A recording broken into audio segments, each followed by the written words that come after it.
Empty your pockets and get on the ground. The officer's gun points at a black motorcyclist who hasn't broken a single law. Officer Harlan tears the helmet from the rider's head, revealing a face carved from patience and resolve.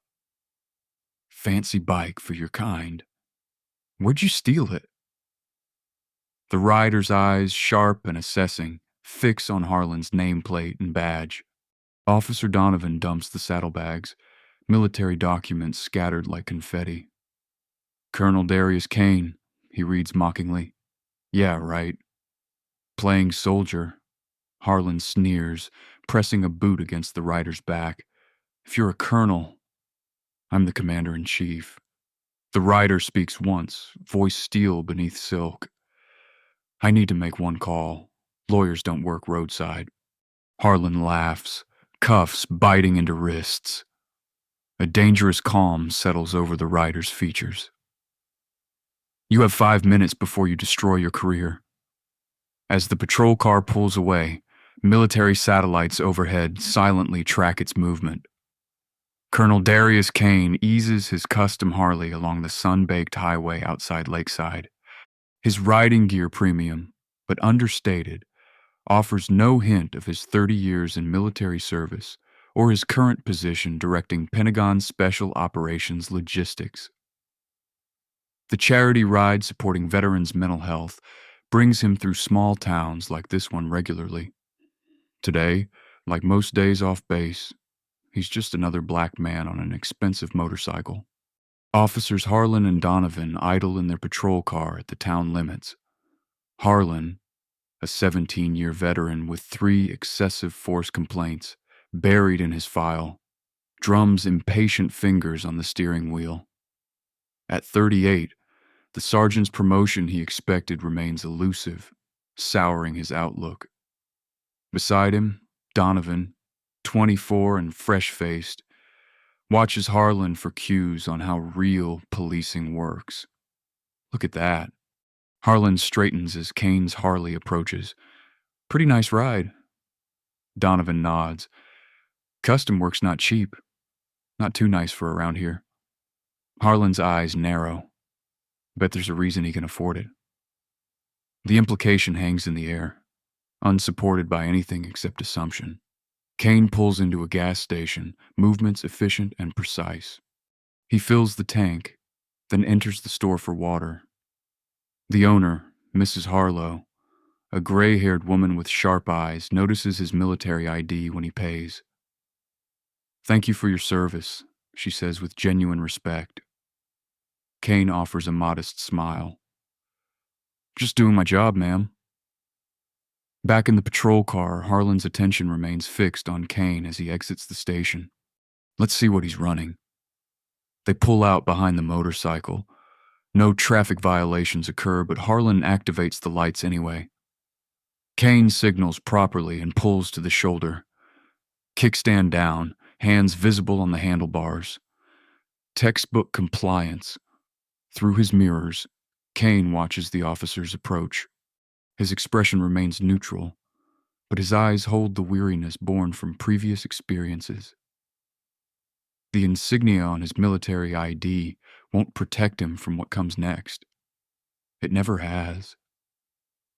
Harlan approaches with his hand resting on his holster, stance aggressive. License and registration. May I reach for my wallet, officer? Kane asks, voice carefully modulated. Slowly, Harlan barks, the word itself an accusation. Kane retrieves his military ID and vehicle registration with deliberate movements. Harlan snatches them, studying the ID with open skepticism. Colonel? Harlan looks at Donovan with a smirk. In what army? United States Army, Kane replies evenly. 30 years of service. Donovan shifts uncomfortably. Harlan ignores Kane's statement entirely. Where are you coming from? Where are you headed? The rapid-fire questions come without acknowledging Kane's identification. Kane explains the charity ride calmly, mentioning the veterans event he's attending. His words precise, respectful despite the treatment. Harlan's expression hardens. Step off the bike now. May I ask why I'm being asked to dismount, officer? Kane maintains eye contact. Because I said so, Harlan's voice rises. Do it now. Kane swings his leg over the motorcycle with military precision, knowing exactly what happens to black men who question authority. Kane stands beside his motorcycle, hands visible at his sides. Sunlight gleams off the polished chrome of his Harley as Harlan circles him like a predator assessing prey. Donovan hangs back, uncertainty creeping into his posture as he examines Kane's military ID more closely. This doesn't look right, Harlan claims, though the military ID, with its security features and holographic elements, is clearly legitimate. A lot of fakes going around these days. Kane maintains his composure, voice steady.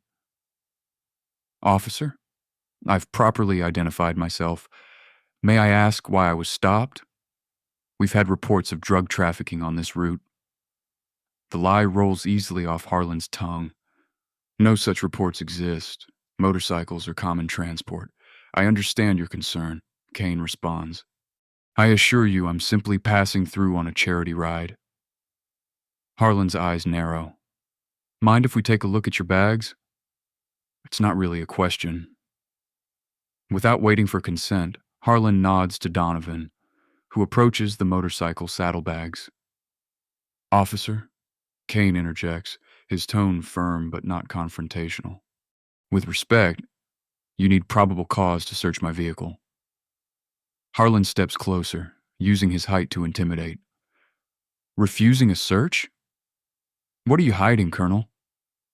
The title drips with contempt. Donovan pauses, glancing between the two men. Something about this feels wrong, but he's too new to challenge Harlan's lead. I'm not refusing, Kane clarifies. I'm stating my constitutional rights as a citizen. Step back and put your hands on your head, Harlan orders, voice hardening. His hand drifts toward his holster, a calculated gesture. Kane complies with precision, military bearing evident in every movement. I'd like to speak with your supervisor, officer. Oh, you want special treatment? Harlan sneers. Not happening. The radio crackles. Dispatch reporting a disturbance across town. Harlan deliberately ignores it, fixated on Kane. Kane notices Harlan's body camera is off. He checks the time on his watch. The gesture subtle but deliberate. He's documenting everything. Donovan begins searching the saddlebags without authorization. He finds a sealed envelope bearing military insignia. Harlan grabs it, tearing the envelope open without care. That's classified material, officer. Kane's voice changes subtly, a commander's authority seeping through his civilian restraint. Sure it is. Harlan scoffs, deliberately scattering the papers across the ground where the wind catches them, sending them tumbling along the roadside. A silver sedan slows as it passes.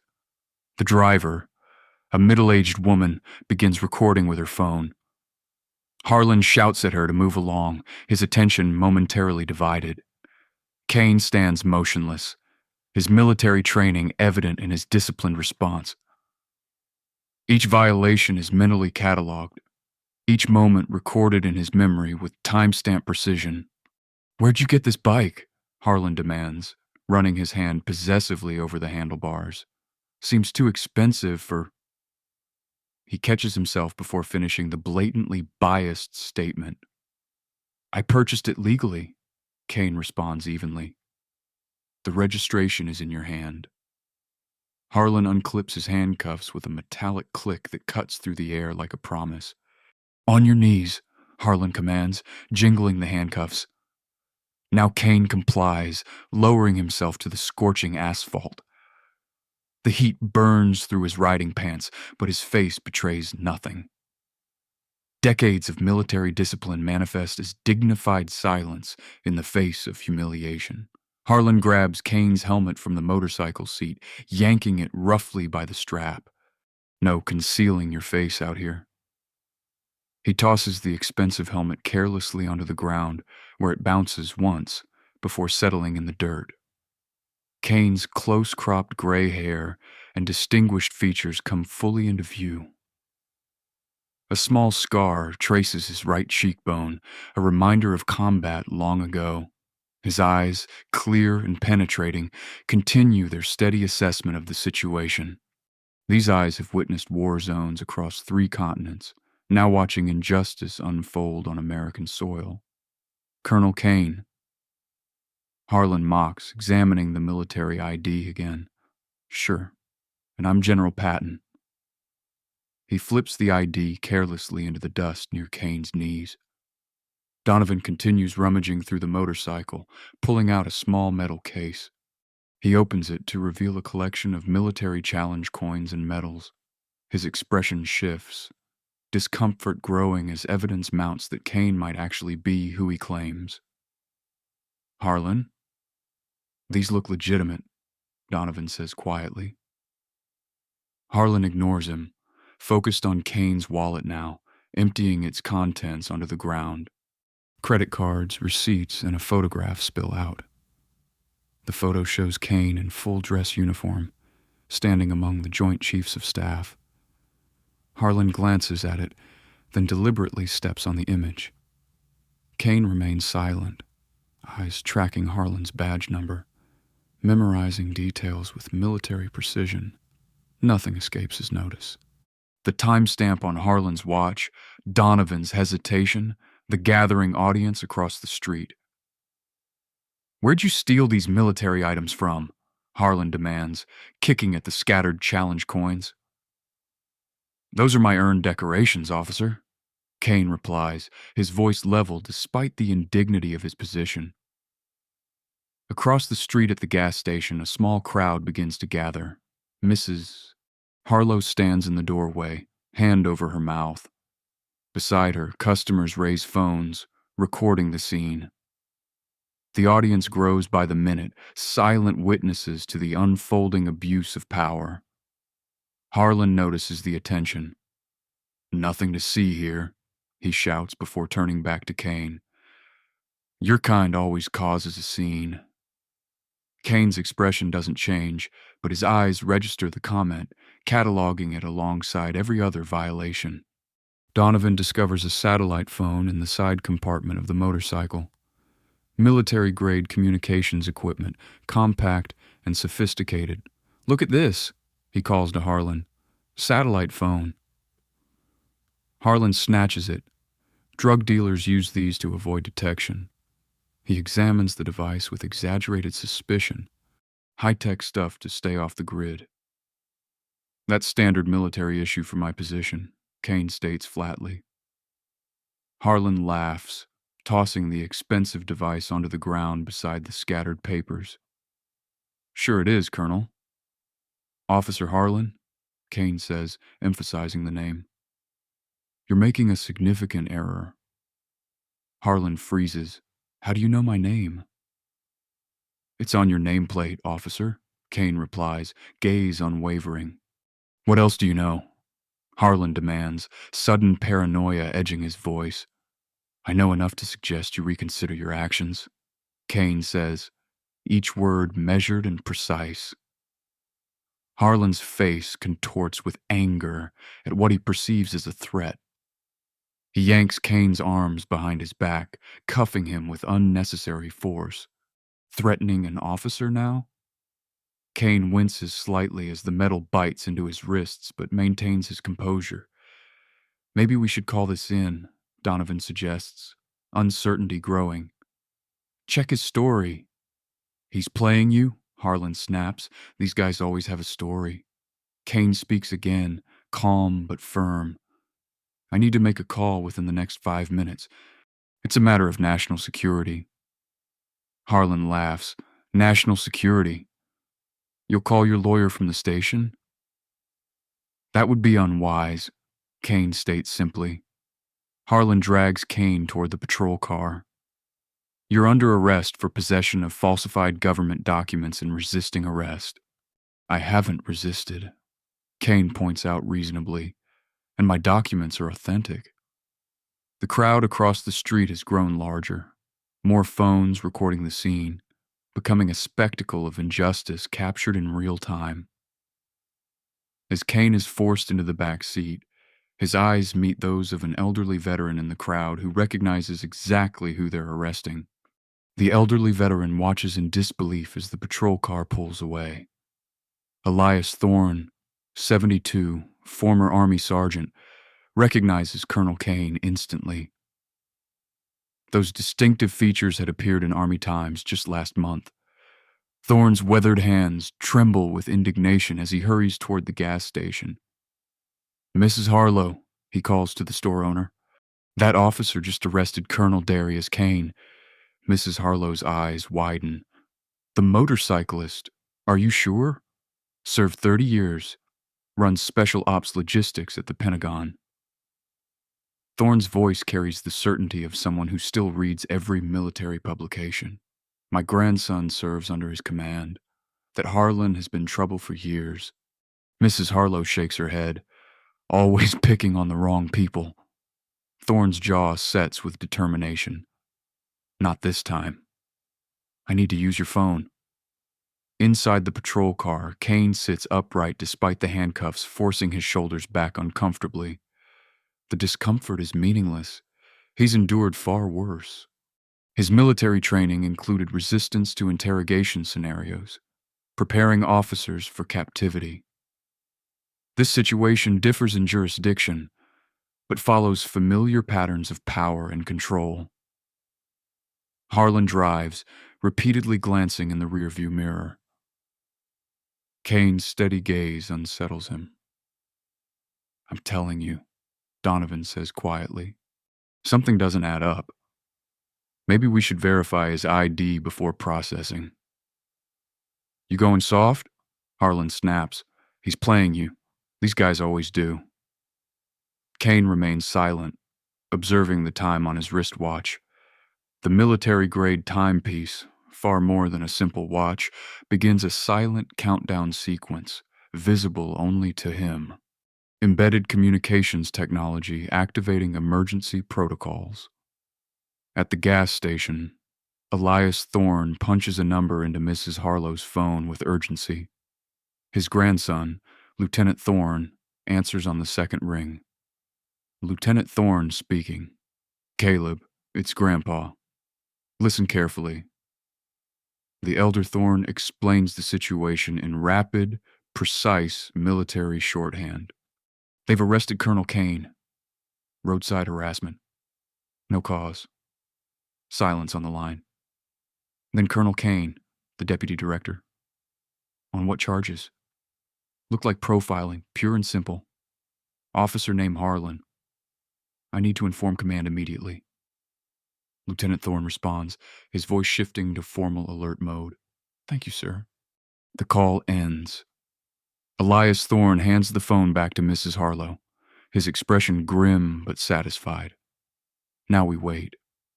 Inside a secure military facility 30 miles away, Lieutenant Thorne moves with purpose through security checkpoints.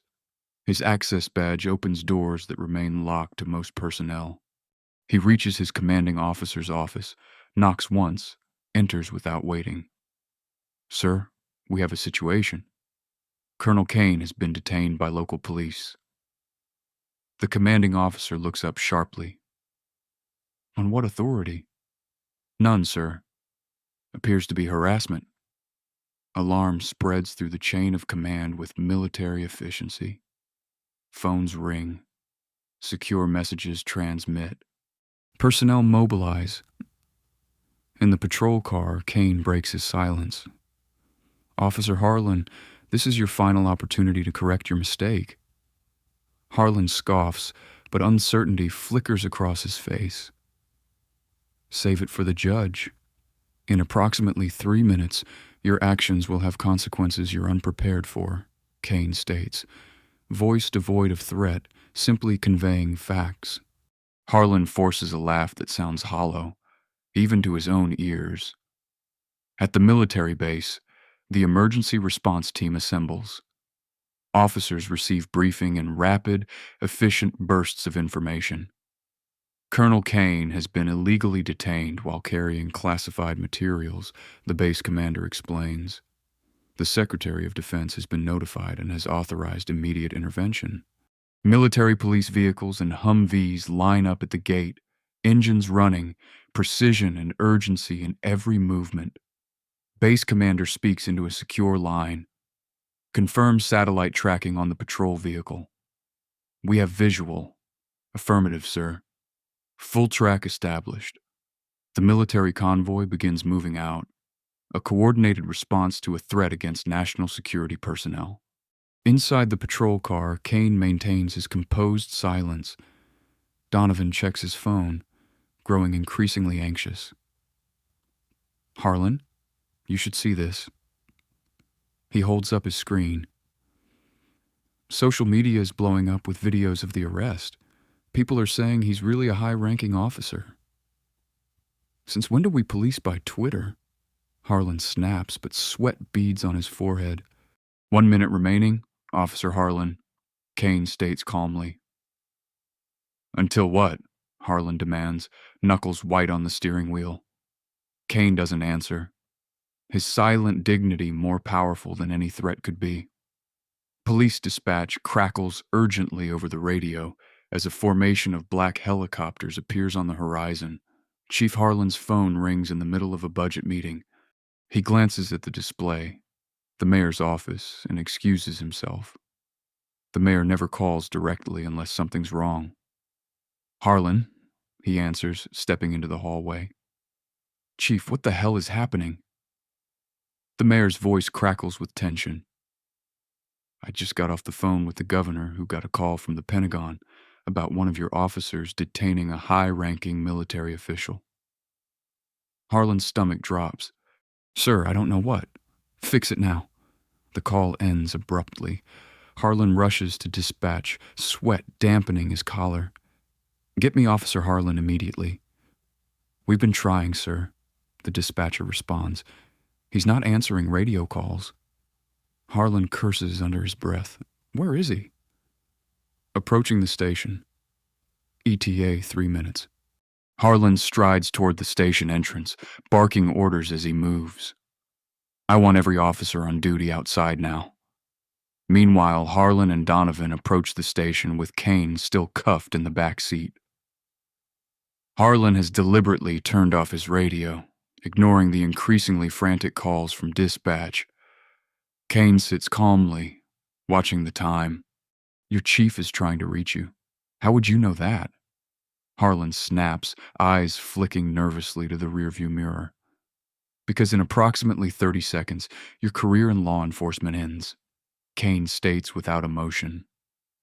Pure assessment, not threat. Harlan forces a laugh, but his hands tighten on the wheel. As they pull into the station parking lot, an unusual scene unfolds. The entire department seems to have assembled outside. Chief Harlan stands front and center, face ashen. Harlan, stop right there. Harlan shouts the moment the patrol car comes to a halt. Release him immediately. Harlan exits slowly, confusion evident. Chief, uncuff him now. Harlan rushes forward. Do you have any idea who you've arrested? Harlan hesitates, defensive posture setting in. He had fake military ID. That's Colonel Darius Kane, Deputy Director of Special Operations Logistics at the Pentagon. Harlan's voice carries across the parking lot, each word a nail in Harlan's career coffin.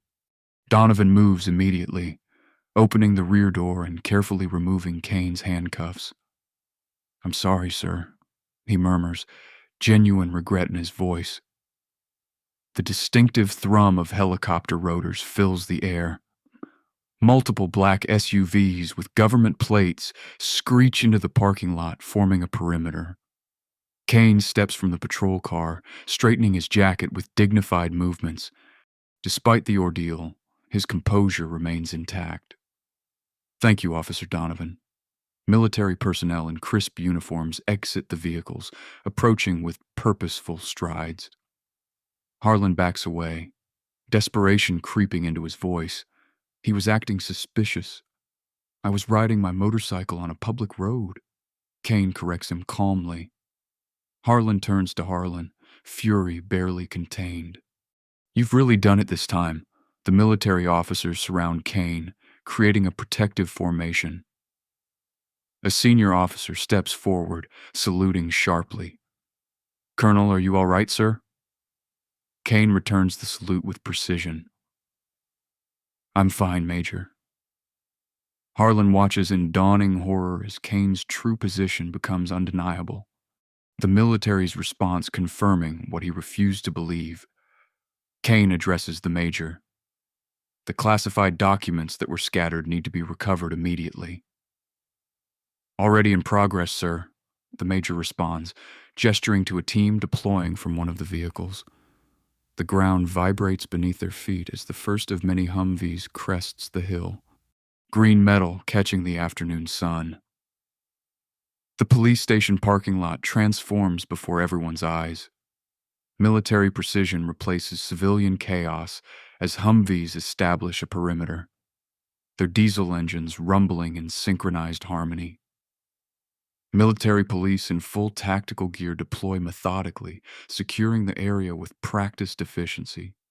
At the center of this operation stands Kane, no longer the humiliated detainee, but the clear authority figure. Officers and officials now orbit around him like planets around a sun. The power shift is palpable. Chief Harlan leads Kane inside the station, apologizing profusely with every step. Colonel, I can't express how deeply sorry the department is for this incident. Kane walks beside him, posture military straight. This isn't about me, Chief.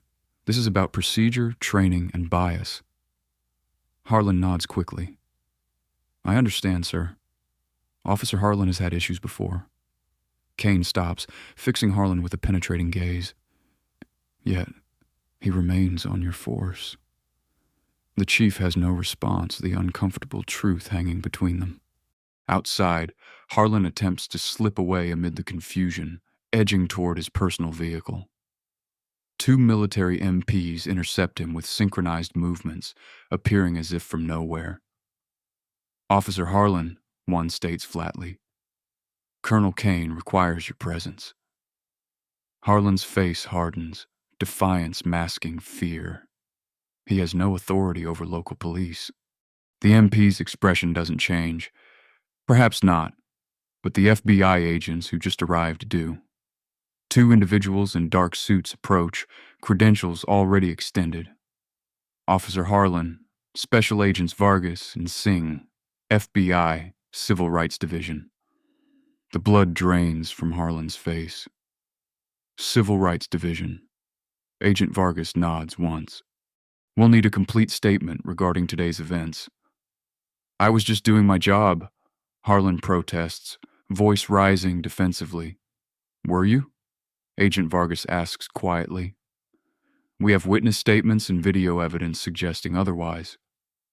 Inside the station, Kane confers with military legal officers in a glass-walled conference room. Their discussion focuses on jurisdictional boundaries, the interplay between civilian and military authority. Sir, we could handle this internally, a military lawyer suggests, leaning forward. Make it go away. Kane shakes his head firmly. No, that perpetuates the problem. This needs to be addressed through proper civilian channels. With respect, Colonel, this could become a media circus. Then it becomes one.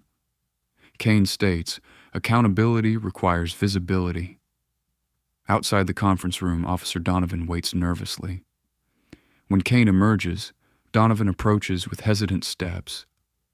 Sir, I want to apologize, he begins, voice unsteady. I should have stopped it. Kane studies the young officer, measuring his character. Yes, you should have. Moral courage is harder than physical courage, Officer Donovan. Remember that. Donovan nods, the lesson landing with the weight of truth. The station doors burst open as the mayor arrives, straightening his tie as he hurries toward Kane, his hand extended preemptively. Colonel Kane, "This is a terrible misunderstanding," he announces, political smile firmly in place. Kane looks at the offered hand but doesn't take it. This wasn't a misunderstanding, Mayor. This was systemic failure. The mayor's hand drops slowly, smile fading. Behind him, news vans begin arriving outside. Reporters deploying equipment with practiced speed. A senior Pentagon official emerges from a black SUV. Face grim as aides scramble to clear his path to Kane. General Royce strides through the station doors, his 4 stars glinting under fluorescent lights. Junior officers snap to attention as he passes. His presence transforms the police station into an extension of the Pentagon's authority. Civilian jurisdiction temporarily eclipsed by military necessity.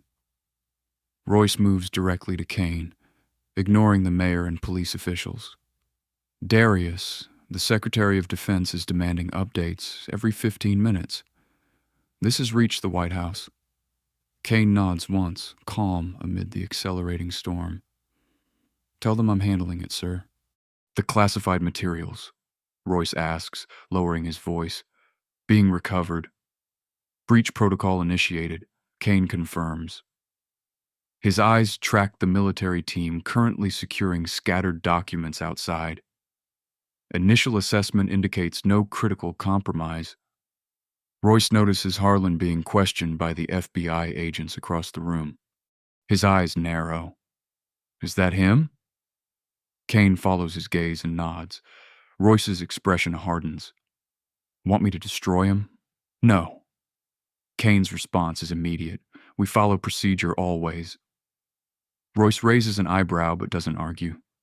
The principle has guided Kane's career. Accountability through proper channels, not backroom retribution. Kane's phone rings. He checks the display and straightens almost imperceptibly. "Excuse me, sir. It's the secretary." He steps away to take the call. Responses measured and precise. "Yes, Mr. Secretary." "No compromise of alpha materials?" "Yes, sir." Proceeding through appropriate channels. Meanwhile, Chief Harlan reviews body camera footage with the FBI agents in his office. Harlan had turned his off, but Donovan, following department policy, had left his active. The footage shows the entire incident in damning detail. Harlan paces in the break room, watched by a stoic MP.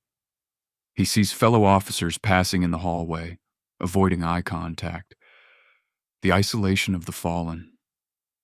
He attempts conversation with a longtime colleague who merely shakes his head and continues walking.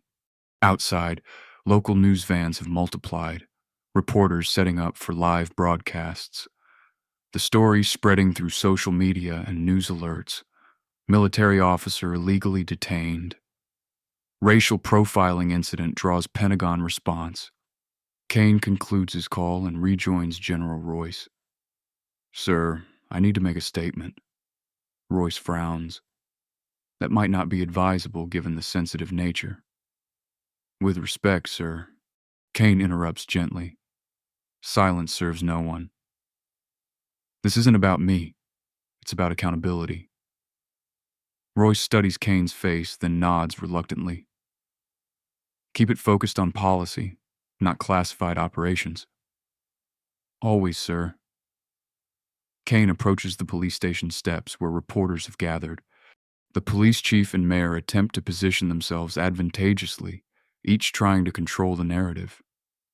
Kane waits patiently as the mayor gives a statement filled with political evasions about unfortunate incidents and pending full investigations. When Kane steps forward, the crowd quiets naturally. His authority radiates without effort. Decades of command presence evident in his bearing alone. "I am Colonel Darius Kane, United States Army." He begins, voice clear and measured.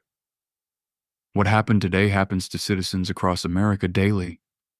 The difference is, I have the Pentagon behind me. Most victims of profiling don't." The statement lands with devastating simplicity. No embellishment needed. Reporters erupt with questions. Kane answers selectively, each response factual and controlled. No anger, no accusations, just clear statements that cut through political obfuscation. Through the station window, Harlan watches his career disintegrate in real time. Each of Kane's measured words, another nail in its coffin. A sleek government car pulls up as Kane concludes his statement. Someone unexpected has arrived to change the game entirely. The government car's door opens smoothly. A civilian aide emerges first, carrying a garment bag with military precision. He approaches Kane with a respectful nod, deliberately ignoring the swarm of reporters shouting questions. Chief Harlan hurries over, anxiety evident in his movements. "Colonel, we've prepared a statement of apology from the department." Kane raises a hand slightly. "One moment, Chief."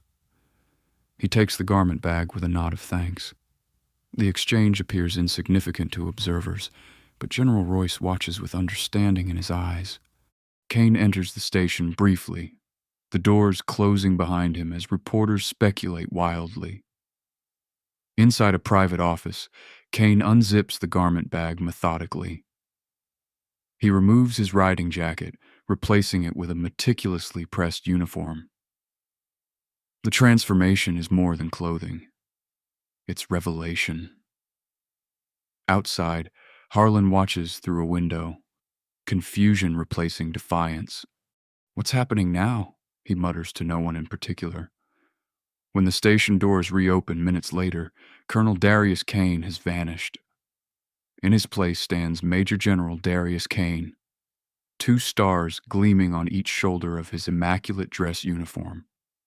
Multiple rows of combat decorations span his chest, telling a story of exceptional service most civilians couldn't fully comprehend. The revelation ripples through the assembled crowd. Reporters fumble with cameras. Police officers stare in disbelief. Harlan, glimpsing Kane's true rank for the first time, pales visibly, the blood draining from his face as the magnitude of his error becomes fully apparent. General Royce approaches Kane, rendering a formal salute that Kane returns with equal precision. "General, your security team is quite concerned about today's events." The use of Kane's proper rank sends another shock wave through the audience. Not just a colonel, a general. Kane steps to the microphones again, his authority now visually undeniable. The crowd falls silent without prompting. "Today was not an isolated incident," he begins, voice measured but carrying effortlessly.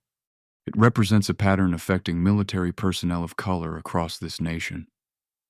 Over the past 6 months, I've been conducting an official Pentagon review of such incidents near our installations.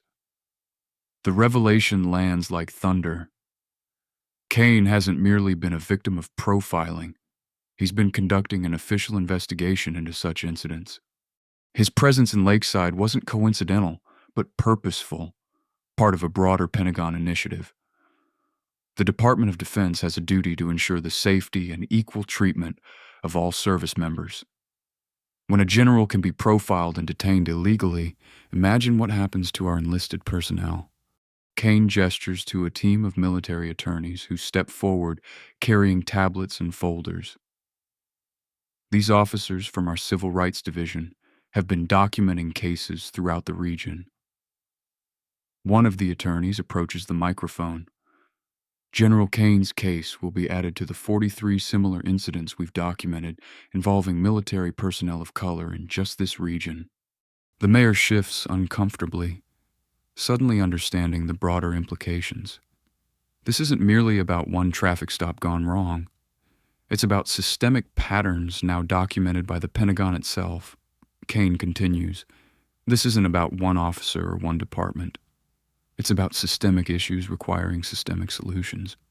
Inside, Harlan watches military officers reviewing Donovan's body cam footage on tablets, discussing specific violations with FBI agents. His career's implosion unfolds in real time before his eyes. Kane moves with quiet efficiency, directing his staff through the next steps of what is clearly a well-established protocol. The military operation expands not through force, but through bureaucratic and legal channels that cannot be stopped or diverted. A new group of officials enters the station, representatives from the Department of Justice, who've been alerted by Kane's office the moment he was detained.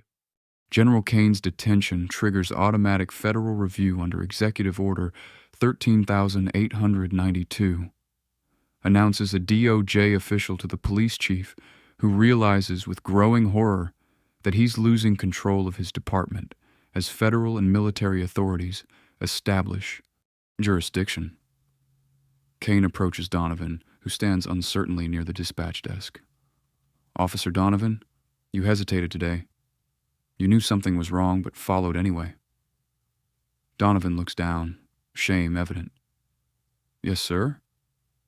"That moment of hesitation shows potential," Kane says quietly. "Build on it."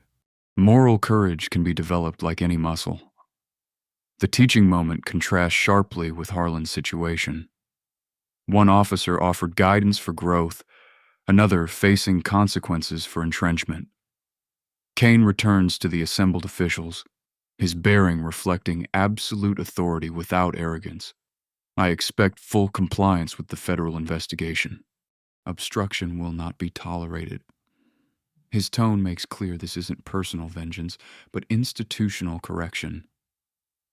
The distinction matters to Kane, who has built his career on principles rather than power.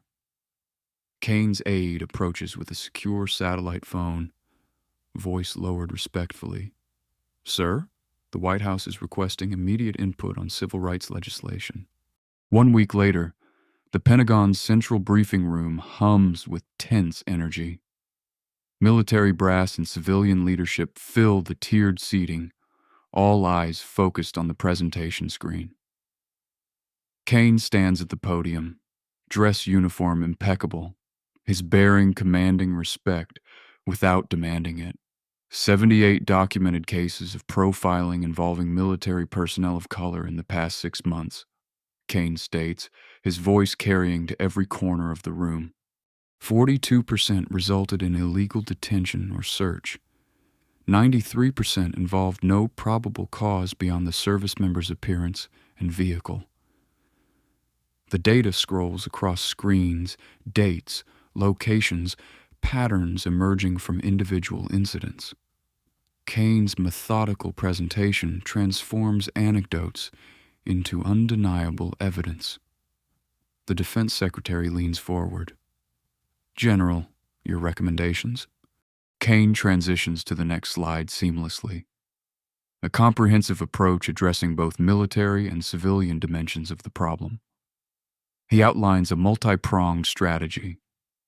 Enhanced legal support for service members, mandatory civil rights compliance training for bases and surrounding communities, data sharing between military and civilian authorities, and legislative reforms to strengthen accountability measures.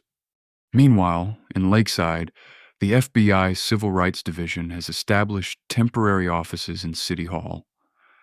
Agents in dark suits move through the building with purpose, conducting interviews and reviewing years of records. Local officers watch wearily as federal authorities examine traffic stop data, arrest records, and complaint histories. Chief Harlan sits across from 2 FBI agents, tie loosened, exhaustion evident in the slump of his shoulders. He's been answering questions for hours, cooperating fully in an attempt to salvage what remains of his career. "Yes, we've had previous complaints about Officer Harlan," he admits.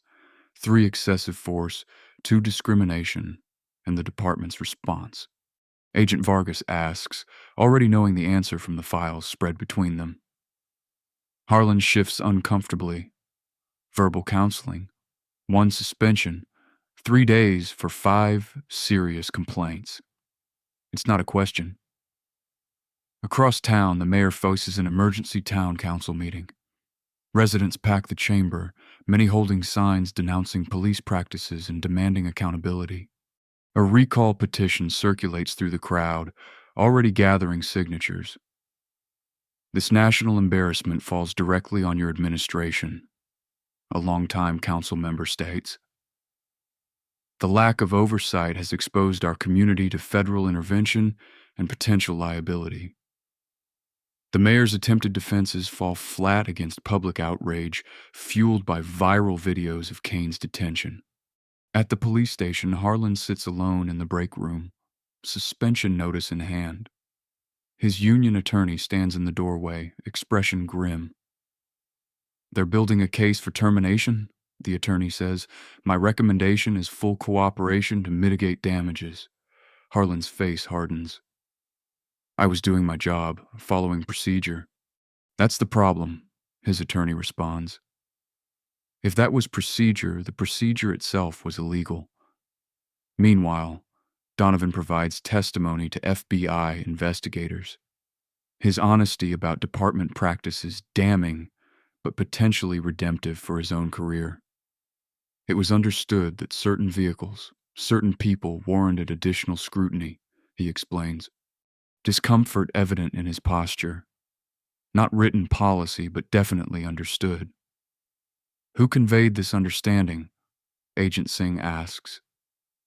"Training officers, sergeants, including Harlan." At the state capitol, the governor stands before cameras, announcing a special commission on police reform. "We've invited General Kane to consult on best practices ensuring constitutional policing throughout our state." In Washington, Kane moves between meetings with congressional leaders. His unique position, a general who experienced profiling firsthand, gives him unprecedented credibility with lawmakers across the political spectrum. Senator Vaughn leans forward during a Judiciary Committee hearing. "General, would you say this incident is representative of what military personnel of color routinely experience?" "Senator, the data speaks for itself." Kane responds evenly.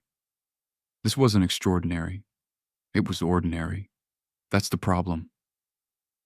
The exchange makes evening news, broadcast nationwide, amplifying attention on the issue. At the State Police Academy, instructors implement new training protocols immediately. Cadets watch body cam footage from Kane's detention, pausing to identify each violation of law and policy. "This is what unconscious bias looks like in action," the instructor explains. "This is how careers end and departments face federal oversight.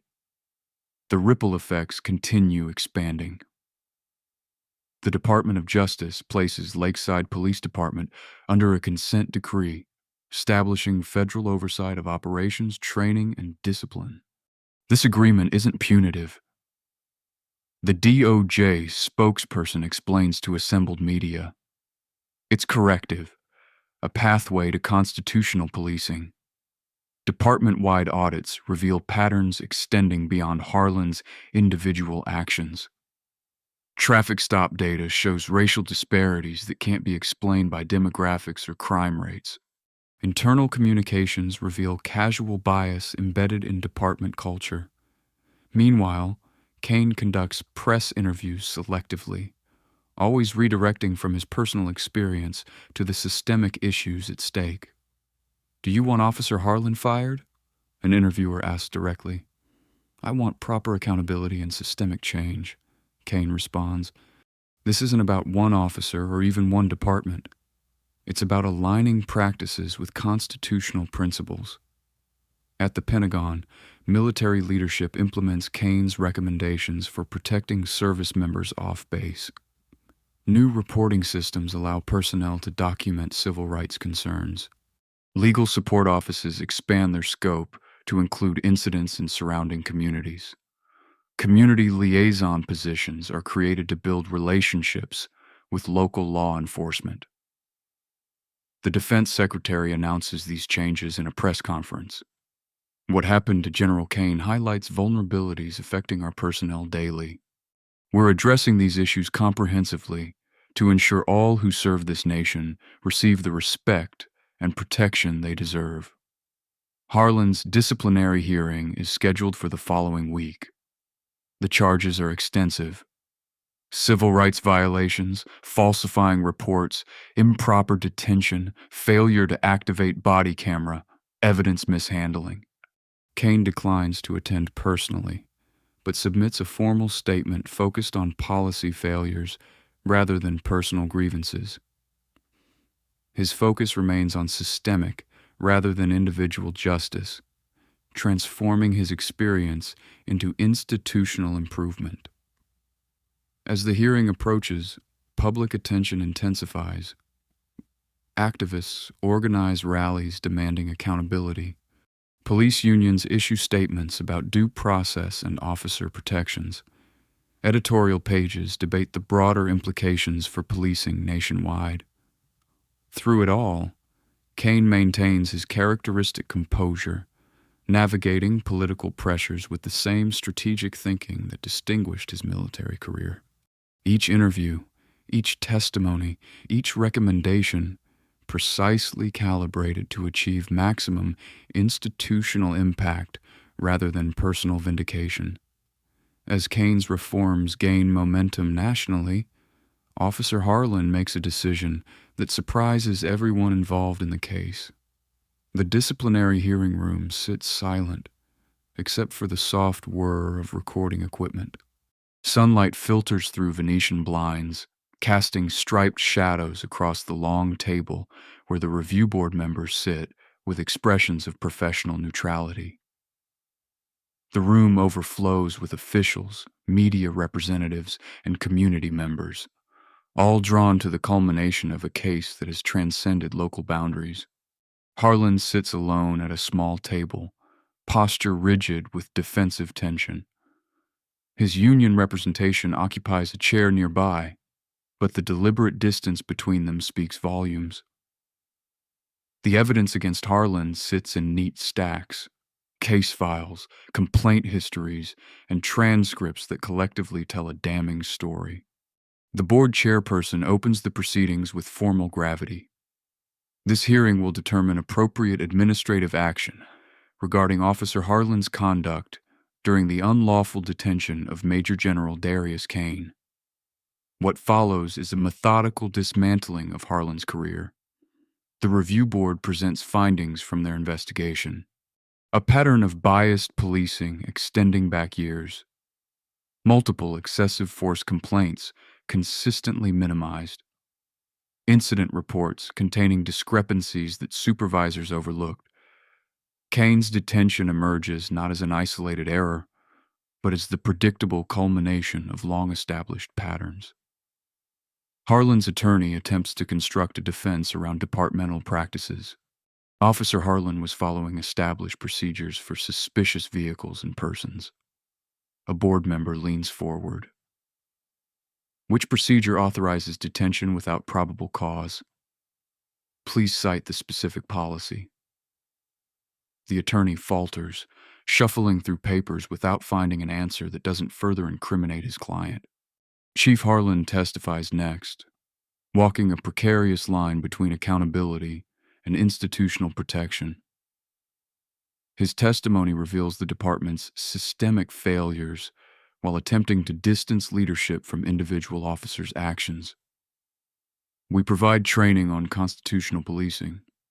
Harlan states, Officer Harlan received this training annually, yet the department took no meaningful action on his previous complaints. The question lands like a hammer. Harlan's hesitation speaks volumes. The disciplinary system needed improvement. Donovan takes the stand next, his youthful face now bearing the weight of difficult truths.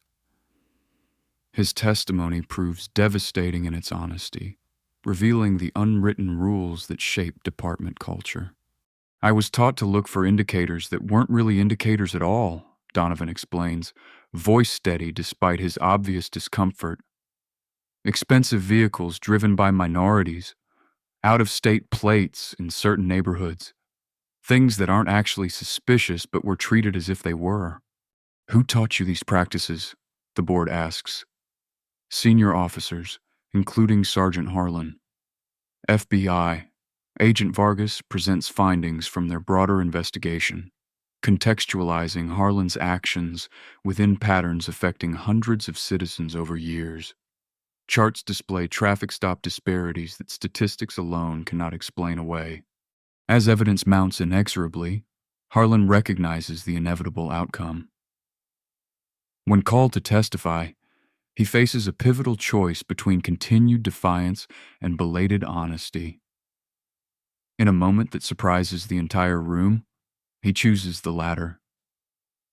"I believed I was doing my job as I was trained to do it," Harlan begins, voice subdued but clear. A board member leans forward. "Were you trained to profile citizens based on race?" Harlan meets their gaze directly, not explicitly, but implicitly every day.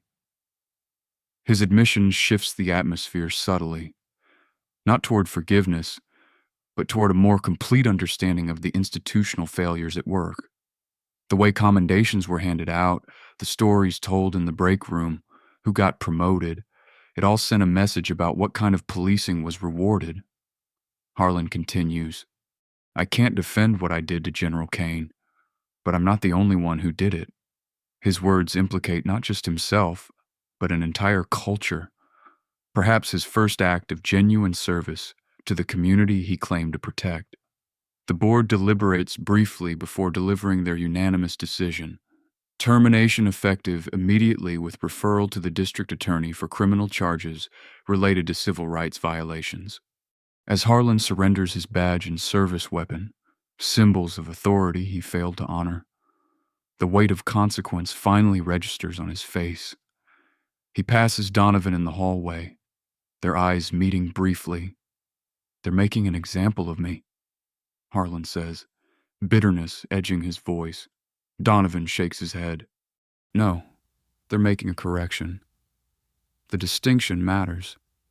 Not punishment for its own sake, but accountability as a pathway to reform."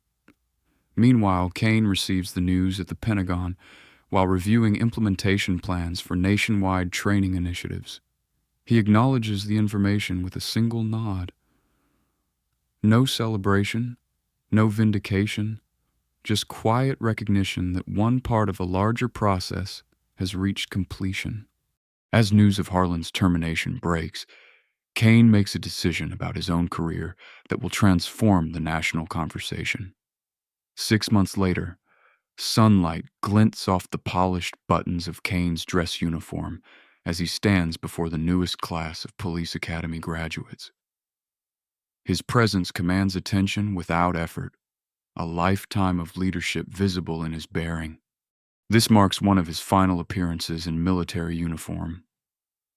"Tomorrow," Kane announces to the attentive cadets, "I officially retire from active military service." A murmur runs through the audience. Kane has become a national figure since the Lakeside incident. His name synonymous with the civil rights reforms sweeping law enforcement agencies nationwide. "I've accepted appointment as director of a new joint DOD-DOJ task force on civil rights and community policing," he continues. The career pivot surprises no one who has followed his advocacy over recent months. Kane surveys the diverse faces before him. The academy class reflects demographic changes implemented since the reforms began. "Your badge is not authority," he tells them. "It is responsibility. It is a promise to protect constitutional rights, not just public safety." The cadets absorb his words with the seriousness they deserve. Many enrolled specifically because of the changes Kane's case inspired. In Washington, D.C., a congressional hearing room buzzes with anticipation. The Kane Act, comprehensive legislation addressing qualified immunity, police training standards, and accountability measures, moves toward a floor vote with rare bipartisan support. Senator Reyes references data from Kane's Pentagon study. These patterns transcend geography and department size. The consistency of these violations demands federal response. Kane testifies with characteristic precision. This legislation isn't punitive, it's protective of citizens' rights and officers' integrity alike. Across the country, police departments implement new training protocols, oversight mechanisms, and community engagement requirements. Some embrace the changes voluntarily, others do so under consent decrees similar to Lakeside's. In Lakeside itself, a new police chief, Nadia Kessler, recruited specifically for her reform credentials reviews applications for department positions. The force is rebuilding under federal supervision, old practices systematically replaced with constitutional alternatives. Chief Kessler looks up from her desk as Officer Donovan enters hesitantly. He resigned during the investigations, unwilling to continue under the old regime. "You've reapplied," Kessler observes, studying his file. "Why should I rehire you after what happened?" Donovan meets her gaze directly. "Because I learned the hardest lesson early. I know the cost of moral failure now. His honesty earns him a second chance under strict probation. An opportunity to help build the department's new culture from within." At military bases nationwide, new community relations offices open their doors. Service members now have clear reporting channels for civil rights concerns arising off base. Legal support teams expand their scope to include incidents in surrounding communities. The Kane Task Force publishes its first-year findings, preliminary data showing measurable improvements in civil rights compliance around military installations. The report makes front-page news and triggers policy reviews in police departments nationwide. At a community center in Lakeside, Kane, now in civilian attire, addresses residents, including many who witnessed his detention that fateful day. "Change isn't about punishment," he explains, voice carrying the same authority without the uniform.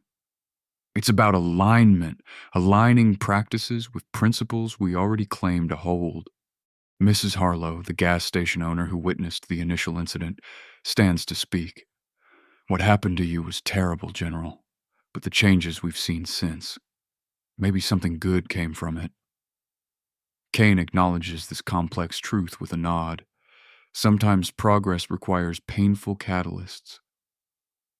The reforms continue expanding outward like ripples in still water.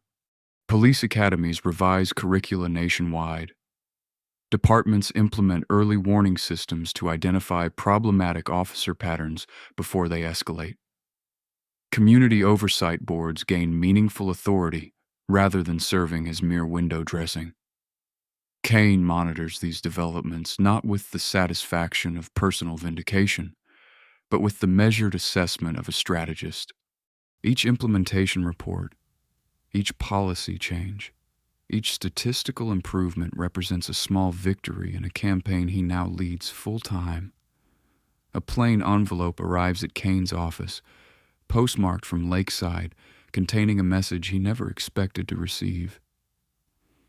The afternoon sun casts long shadows across Kane's desk at Task Force headquarters. 1 year has passed since the incident that transformed a routine motorcycle ride into a catalyst for national reform. Kane's assistant places a letter on his desk. Unremarkable white envelope. No return address. Postmarked from Lakeside. Kane opens it carefully, unfolding a single handwritten page. The penmanship is precise, deliberate. Harlan's signature at the bottom. Harlan's words acknowledge his mistakes without seeking absolution. "I won't insult you by asking forgiveness," he writes. "Some actions don't deserve it." He describes his journey since losing his badge. Therapy addressing long-buried biases. Community service in neighborhoods he once patrolled with suspicion. Difficult conversations with his own children about why their father no longer wears a uniform. "I can't undo what I did," Harlan concludes, "but I'm trying to understand why I did it. That understanding doesn't excuse anything. Maybe it prevents someone else from making the same choices." Kane reads thoughtfully, expression revealing neither satisfaction nor resentment. He places the letter in his desk drawer rather than the official file, a human communication separate from institutional documentation. Later that week, Kane drives to Lakeside, the custom Harley replaced with an understated sedan. The town has transformed, not just the police department, but the community's relationship with it. Citizens attend oversight meetings that once happened behind closed doors. Officers walk beats they previously only drove through. Kane visits the roadside where he was detained. The spot now bears a small bronze plaque, site of the Kane incident, a catalyst for change. He reads it without comment, understanding the dual purpose it serves. Reminder and warning, both. At the police station, Chief Kessler welcomes Kane into an office once occupied by Harlan, who resigned shortly after the federal investigation began. Their discussion focuses on sustainability, ensuring reforms outlast the initial momentum and media attention. The real test comes when the spotlight fades, Kessler acknowledges. That's why structural change matters more than personnel changes, Kane responds. Systems outlast individuals. They review data showing dramatic reductions in biased enforcement patterns. Complaint numbers initially rose as citizens gained confidence in the new reporting systems, then fell as officer behavior genuinely improved. Traffic stops show no racial disparities for the first time in department history. That evening, Kane speaks at a community forum. The audience includes former Chief Harlan, now working with a police reform advocacy group. His expertise in departmental resistance to change, proving valuable from the opposite perspective. Mrs. Harlow sits near the front, nodding at points she finds particularly meaningful. Elias Thorne, the veteran who made the crucial phone call that day, attends with his grandson, Lieutenant Thorne. Most surprising to Kane, Officer Donovan, now Field Training Officer Donovan, sits attentively in his uniform, notebook open.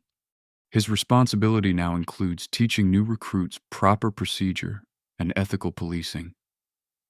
The transformation from reluctant follower to active reformer evident in his engaged presence. Kane acknowledges them all in his remarks, highlighting the complex human dimensions beyond the policies and statistics. A year ago, I experienced what thousands of citizens experience daily. Kane states simply, the difference wasn't in the incident, but in the response to it. He outlines the progress made with characteristic precision, measurable decreases in civil rights complaints, improved community trust metrics, new accountability systems functioning as designed. We didn't need new values, Kane concludes. We needed to align our practices with the values we already professed. As the forum ends, Donovan approaches Kane with measured confidence that wasn't present a year ago. Sir, I'm training new officers now, he says. I tell them your story every week. Kane nods. Tell them their own stories, too. Everyone has moments when they choose between what's easy and what's right. They shake hands. A moment of genuine connection across the divide that once separated them. Later, driving away from Lakeside, Kane reflects on the distance traveled since that hot afternoon when he knelt on burning asphalt. His phone rings, the White House calling about expanding his task force's recommendations nationally. The moral crystallizes in his mind as he answers, true authority comes not from power, but from principle. If this story moved you, don't keep it to yourself. Subscribe to PAP Stories now and hit that notification bell to ensure you never miss our latest uploads. Join our community of viewers who understand that stories have power.